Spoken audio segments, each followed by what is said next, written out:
I was hired by Ag Canada about 2.5–3 years ago, and I was hired as a perennial cereals breeder, which is other stuff down there. But what also fed into that, because there was a variety of perennial cereal rye that was released here, was actually to do some fall rye breeding. Fall rye in general, I guess if you look at acres in Canada, they're kind of decreasing. But if you look at actually the value of what a farmer can get for the crop is actually pretty high. So if you look on various places where you can sell the grain, you know, it's not hard to find a price between kind of high fives to almost $7 a bushel. So it's pretty valuable. Considering rye for the most part is pretty disease resistant. It really is a competitive crop, so there's limited amounts of requirements for herbicides. It's much more cold tolerant than winter wheat or winter triticale, so it's really tough as nails that way. And yeah, so it's a really interesting crop. I've done a bit of work. I've been trying to figure out where people are growing it, and most of it is growing kind of north of Medicine Hat and north of kind of Swift Current in kind of the Sand Hills area and stuff like that. That's where the majority of it's growing. There also is a fair bit in Manitoba. There's not a lot growing around Lethbridge here, but like I said, the value of the crop is interesting, and I think it's something that some people may want to consider. The big news right now, I guess, in rye really is the fact that there are 2 new hybrids that were supported for registration this year. They are basically behind me.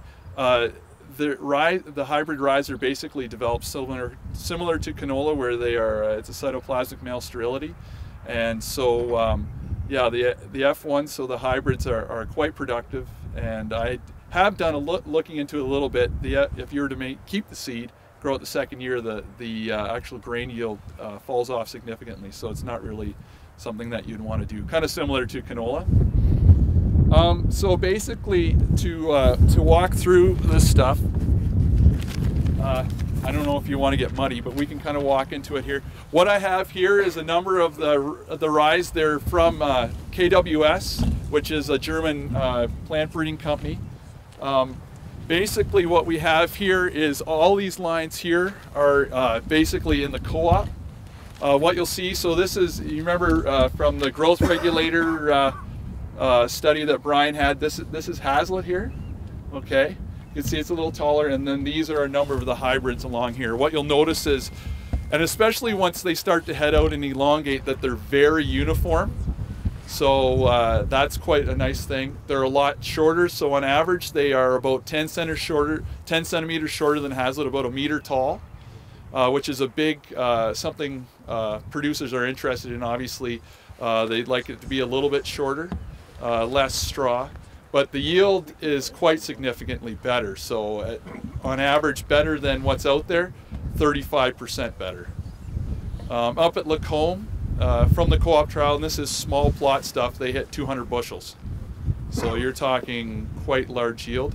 One knock against Canadian ryes, or the falling numbers are generally a little bit low. It's tough to make quality in some cases. This stuff generally is about 71 seconds better, so you're getting up into almost wheat territory. So they've really done some excellent work.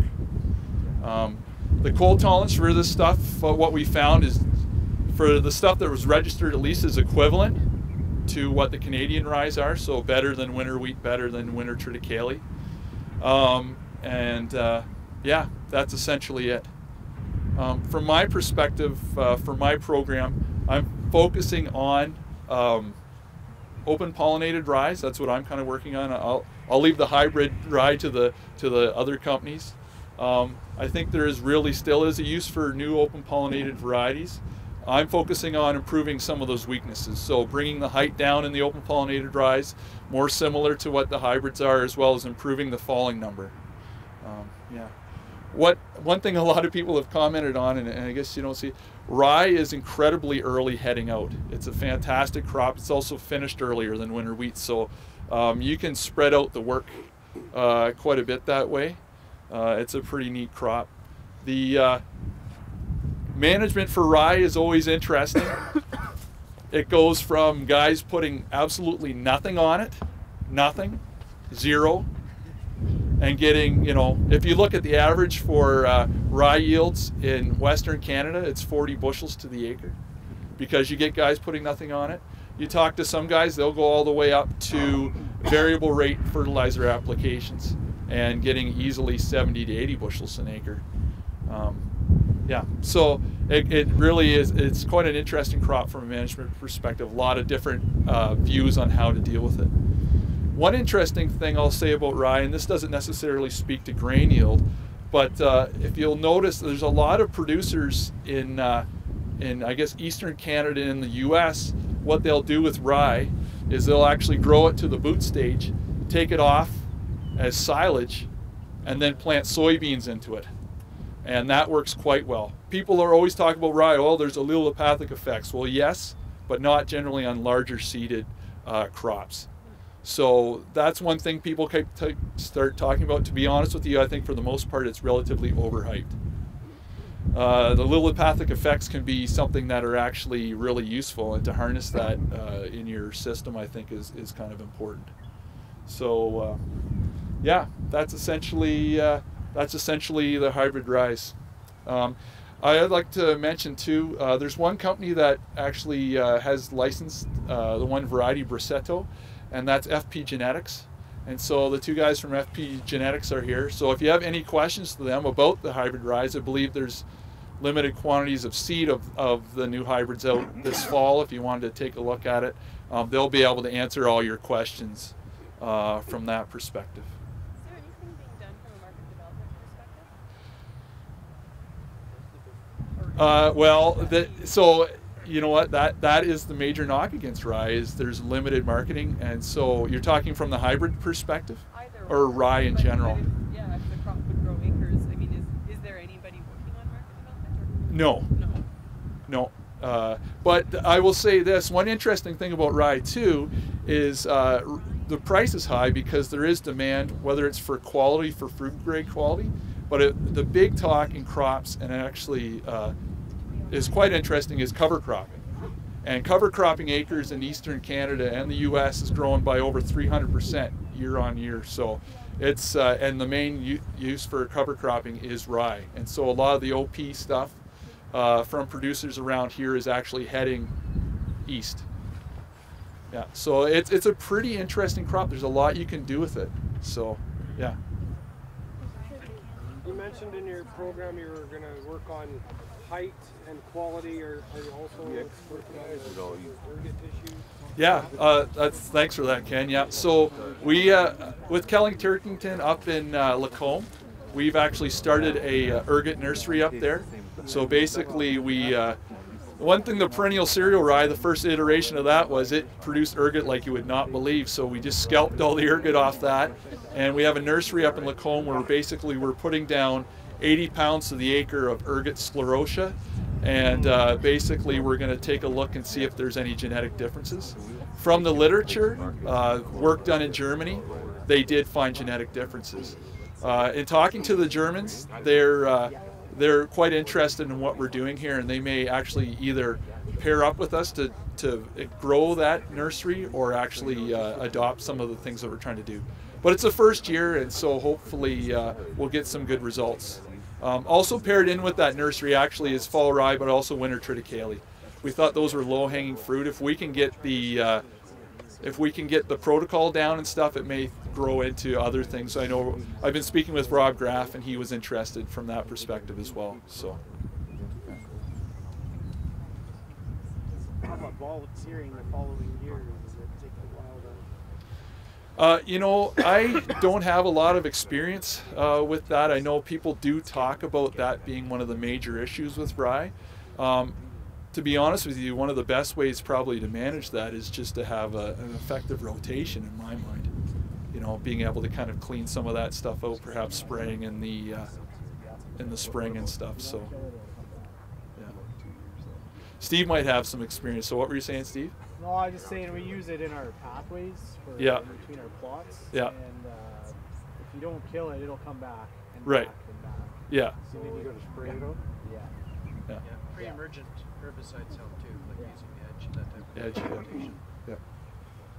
Don't like It's very hardy. How many years would it Hardy last here tough. for though? Would you see it 5 years later? Or You don't is spray it, it doesn't die. Right? It just Yeah, keeps you growing. possibly could if you had lousy weed control or rotation. Yeah, it would be there for. But if you had a decent weed control program and decent, You probably your third crop you have before the other just kill it. Yeah. But no, growing winter wheat for seed, you would be a point of. I would have rye land, rye combine, wheat land, and winter wheat combine. It'll have a combine probably. It should be a non-issue. Don't matter. You got one that's clean all year anyway. Any other questions about rye in general? This is just to comment on the year. We're about a week behind. So rye is normally heads out in May here, at least it did last year. So Shorter this year too, you think? that's a good question. We'll see. I think it might be. I would guess it is. It's just been cooler and stuff like that. Yeah, yeah. Generally, you know, the older stuff, so Prima and Musketeer, people that are familiar with that, it's usually kind of, you know, I wade in there to pick heads and stuff. It's usually about my shoulder height. And whereas Rifle and Remington, they're quite short. Yeah. So, trying to see, yeah. So, for instance, you know, these are the hybrids here. This is Hazlitt here is the border. This is AC Rifle here, so you can see how much shorter it is. Yeah. Which one's the hybrid? This one here? Yeah, those pretty much are all hybrids. Rifle's reasonable. Yeah, yeah. It would probably one of the best ones. And Remington. Yeah. You look at the next generation, it'll still be a dwarf. The following generation is when you'll start to see it segregating and get talls in it. So to rogue that out is almost impossible. So the real key, and that's been the issue with Remington, is so many talls have creeped into it, even actually at Indian Head where they multiply the seed, that I'm going to have to actually go back and I'm going to actually do a couple of generations in the greenhouse where I can watch each plant individually and basically then bulk from there. So it takes a bit of work, it's tricky. As you can see in this plot, it's all over the place, so you'll have quite a broad range of genes floating around in there. So you wouldn't expect to see one specific resistance gene. You might see multiple in there, and therefore I think you would kind of maintain some of the resistance from that perspective. But you know, there's not a lot of rye acres, so some of those genes lacks the chance for them to be overcome. Is some of that attributable to just being an escape, like because it's 2 or 3 weeks earlier? It just yeah, that's true too. Yeah, it's kind of multifactorial. I agree. Yeah. You know what? So when I was going through all those samples last year, I did not see one single fusarium damaged kernel, and I was thinking about that. You know, and there has been some work on it. They did some work in Saint Foy, Quebec, where he made some selections for fusarium resistance. So I would say it may get it, but not at any level that you would really could say. You know, it's not hard to go through a wheat sample from the co-op throughout Western Canada and find fusarium damaged kernels in there. I didn't honestly see one in rye. So. the effect of it being so early, like getting out so early. It could be early, it could be height. You know, there's a lot. It could be just general resistance. Yeah, absolutely. Yeah. Yeah. So. I guess one other thing I should mention about the hybrids is, and it's I kind of laugh at it. I would love nothing more to see the swather disappear across Western Canada. I told the guys from KWS that most of the rye is swathed, and their eyes and jaw they're like, no, don't swath this, don't do it. This stuff, the hybrid rye stands so well. I had it sitting for 3 weeks longer than it should have been in my plots last year, and it just stood there. How about sprouting resistance? Well, that's because I know rye will sprout like a no. The hybrids, they've done a concerted effort on that. The falling number is remarkable on this stuff. Yeah, you'll see some of the Canadian stuff drop. Well, I don't even think you could see the plunger in the falling number machine drops about as fast as it would in gravity. It just goes right through it. this German stuff, I've seen falling numbers in the 300s, 350s. Yeah, yeah. And the average across Western Canada for the ones that were registered, I believe, was 270. So, yeah. So no issues. I mean, for grain quality, usually what the cutoff is about 180 seconds for the falling number. So, you know, there certainly is some stability and some, they're pretty robust from that perspective. Yeah. So, any other questions? I guess we'll call it a day. Maybe if you guys could join me in thanking Brian and Jamie. And we will have a crop walk next Thursday, so bring your gumboots again.